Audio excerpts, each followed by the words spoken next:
Hello, it's Martin from Wisely Automotive with this BMW i3 which I just picked up fresh into stock. It's a lovely example, but this video will not be about the car, it will be rather about the journey. It was handed over to me with pretty much a full charge. So if I go into there, you can see I still have about 95% left, which the computer thinks is 188 miles. It's quite nice and warm outside. However, I do have quite a long journey to the showroom, almost 200 miles. So I will definitely need to charge at least once, and that's what this video is all about. It's a journey which we do very frequently. It's basically the A1M from Newcastle all the way down towards London, with the last bit done usually on the M11.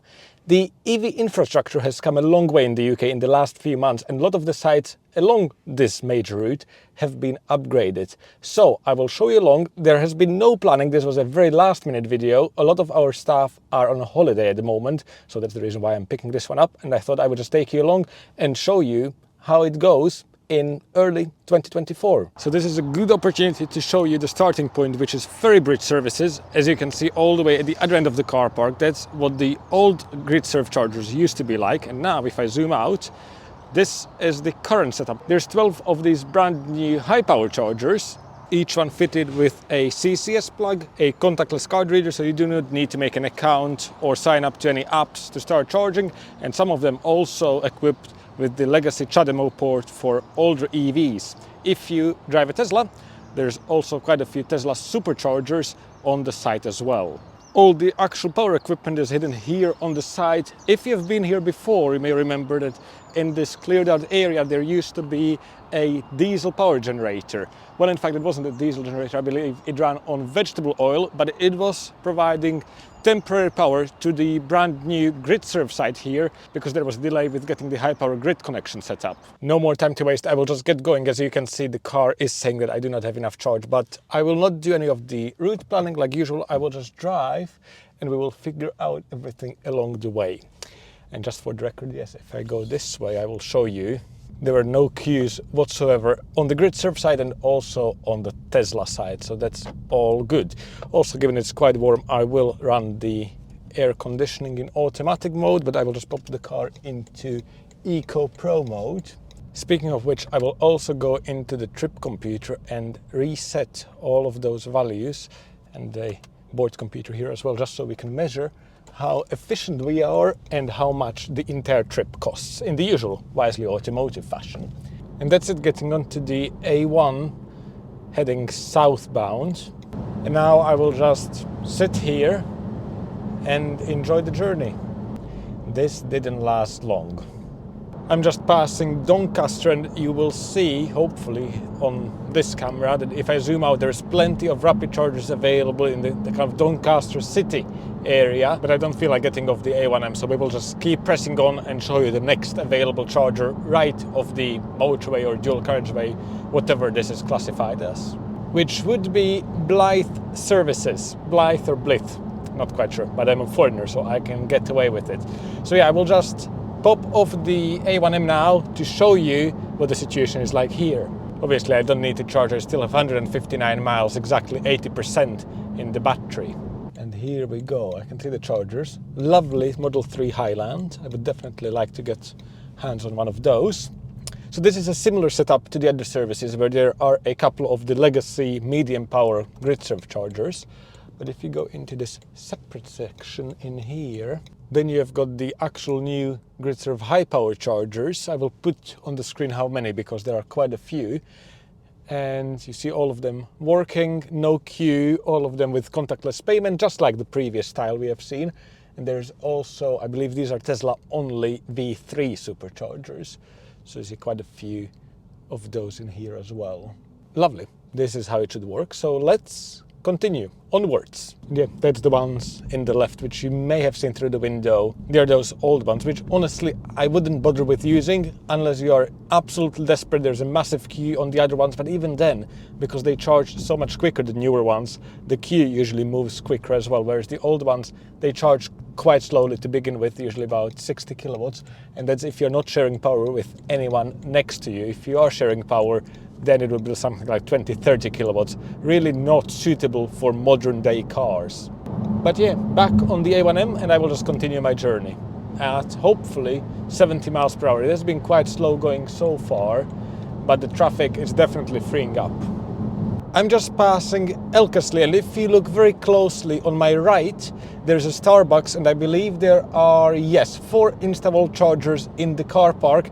These are only accessible if you are traveling northbound, but Instavolt is a very good network. Definitely on the more expensive side of the spectrum, but very reliable, and they also all support contactless payment. And actually, I think with that particular site, all of them are equipped with both CHAdeMO and CCS plugs.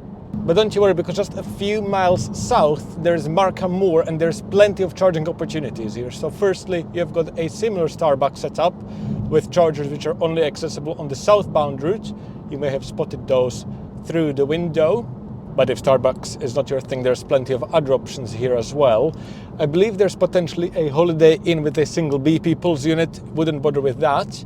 Instead, if I go across this roundabout, you've got these services. Ooh, and this is new. So obviously the chargers are not fitted yet, but as you can see, there is a huge canopy for Shell recharge units. They will be up to 150 kilowatts according to the sign. If you look out of the left window, you've got 2 Instavolts at the McDonald's as well. So as you can see, plenty of choice, and right across the road there are some additional, I believe, Shell recharge units. You hopefully saw with your very own eyes. No queues out of the car parks, plenty of availability overall. And all of these also do support contactless payment. One roundabout of the A1M, there is this Shell garage, which supposedly has rapid chargers. I've never been here before, and to be fair, I don't even know exactly where I am, so I will have to put this on the map so you can imagine what's happening. And here's this charger, a single lonely rapid unit, which appears to be broken. I told you we will be honest in this video, and this is part of the reality. To be fair, I'm not too shocked, because with Shell, BP and all of these fossil fuel companies, I think they would still rather sell you petrol and diesel than electricity, and having a charger on their forecourt is just a tick box to say that they're actually trying to help the environment. That's no problem, however, and from experience I would recommend avoiding sites which only have one charger, because obviously if that one is occupied you are queuing. And there's plenty of other options, like for example Newark services. In fact, we have got 2 options. The first one being the Tony Owl pub with these 2 Osprey units. I believe they are only 50 kilowatts, but 2 of them, both of them with CCS and CHAdeMO. It appears like they are operational. Yeah, the screens are on, the green lights are on. They do support contactless payment as well. And obviously it means that if you want to eat some proper food instead of fast food, you have got the option of the nice pub. But if you're all about the charging speed, instead you can just cross over the A1M, and that brings you to the actual welcome break services, which means you've got Apple Green chargers. So as you see, basically Moto is partnering with GridService, the charging provider. With Welcome Break, they brought the charging efforts in-house because they realized there is some money to be made, and their brand is Apple Green. All of them operational, supporting contactless payment as well. And as you can see, 180 kilowatts, each one being double-headed, but they only support CCS. So for CHAdeMO users with older EVs, you will need to use the pub. Are you a Moto fanboy for life instead? Well, then we've got Grantham services coming right up. You probably know the drill by now. 15 high-power 350 kilowatt GridServe rapid chargers. Further down the services car park, those are Tesla superchargers. These are the version 2, so slightly slower than the previous ones we have seen, but still will charge at about 120, 150 kilowatts. And there's 16 of them, those are Tesla only, plus the 2 legacy GridServe ones, which are slower but still maintained and operational. And you can see it's all nicely labeled on the floor, so you know what kind of charge to expect. Plus, lastly, a single only AC point. So I suppose if you're traveling with a Zoe, which doesn't support rapid charging, you are covered as well. But no cheating, I'm parked over here, not plugged in, because I still have over 50% in the battery. Onwards. I'm not stopping here because I want to make some progress, but are you a hardcore McDonald's fanboy instead? Well, Colsterworth, there is a charger on the southbound side here at McDonald's. You may be able to see it through the window. Maybe not, but they are indeed there. I believe they are Instavolts. Beautiful. To be fair, the A1M is one of my favorite routes on the way down south. I know it's not as fast as the M1 or any of the other motorways, because especially in scenarios like this when the traffic is dense and you have got lorries overtaking each other, the second lane can clog up a little bit, but the scenery is just so much nicer. You've got the winding road instead of going just straight forever. So yeah, this is nice, and the weather is fantastic. Let's see how are we doing in terms of efficiency. 3.8 miles per kilowatt hour so far. Not bad considering I was basically on cruise control, locked in at 70 miles per hour for most of the journey. I'm pulling into Peterborough services. I haven't been here in a while, so let's see. EV charging, left here. These services are much busier than all the previous ones, so I'm interested to see whether that's the case for the charging as well. Here we have got Ionity chargers. One of them is out of service, and this one is occupied as well. So let's see. Decisions to be made. This is when it's worth knowing your options, because at this end of the car park, we have got the slightly older but perfectly suitable chargers for the i3, the GridServe ones. Which if you were driving a Taycan, this would really be not optimal, but for an i3, this should do. CCS, start, contactless payment, and the power is now ramping up. As you can see, I still had 24%, so I could have pushed it to the next stop, but this way I know I can be comfortable, I can be having the AC on as much as I want to, I can be driving at 70 and not compromise on anything at all, and I don't have to stress about whether the next chargers are going to be free and fully working. So now I actually need to use the bathroom, so that's the reason why I really wanted to plug in here, and I may grab some snacks.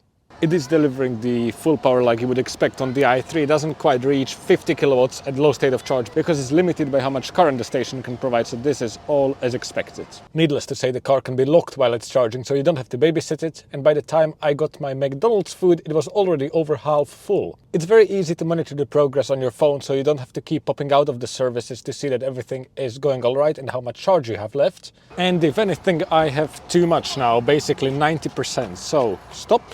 £21.47. We will add up the numbers when I get to the office. And yeah, it's definitely time to continue. The range is showing 161 miles, and if I look at the navigation system, all the way to the office it's only 92 miles, so I should have plenty of margin left. And it usually tends to improve towards the end because obviously the last bit is through London, which is lower speed. The last option I want to show you is Ionity at Cambridge services. As you can see, the actual services are quite busy, but there are still plenty of charging spots available. With Ionities, they are slightly different chargers to the other styles I've shown you. They only feature the CCS plugs, so again, older vehicles will need to use some of the older legacy stations. And when they were first introduced, they were designed to be only operated through a mobile app or something like a membership RFID card. Or alternatively, you can do it through the web portal. But Ionity has started retrofitting these with card readers. It's a bit of a different setup because there's only one card reader for all of the stalls, but at least it does the job.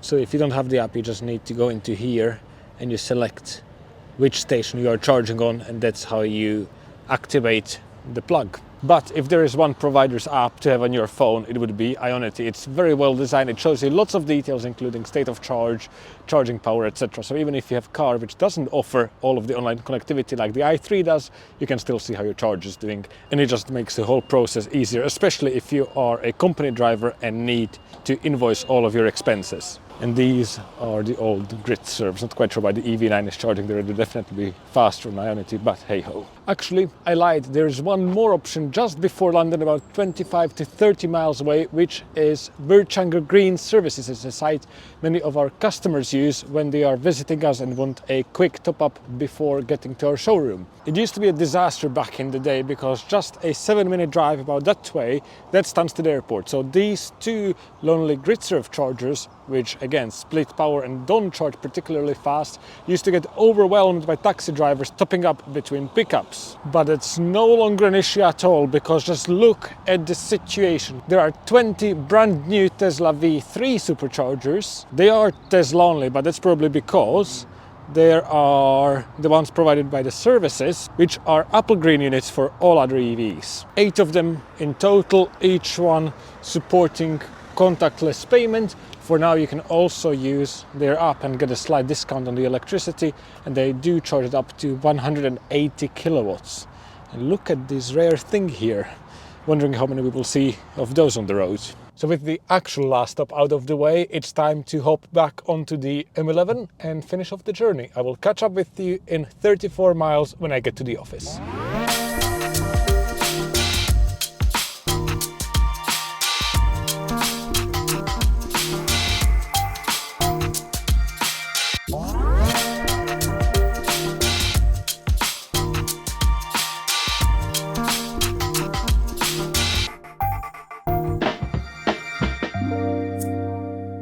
I've arrived back in the office, so let's go inside and let's take a look at the numbers. Just over 22% still in the battery, showing 52 miles, as I mentioned, because of the last stretch into London being quite slow and efficient. So I definitely overcharged at Peterborough services.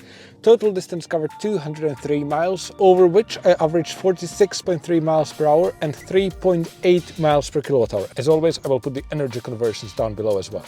I also crunched the cost numbers, so let's be very pessimistic and let's say that I left with 100% charge, even though I left with about 95%. Let's say that there's about a 10% charging loss when you charge at home, and the price is the price energy cap which we have here in the UK, which has dropped compared to previously, but it's still quite high at 24.5 pence per kilowatt hour.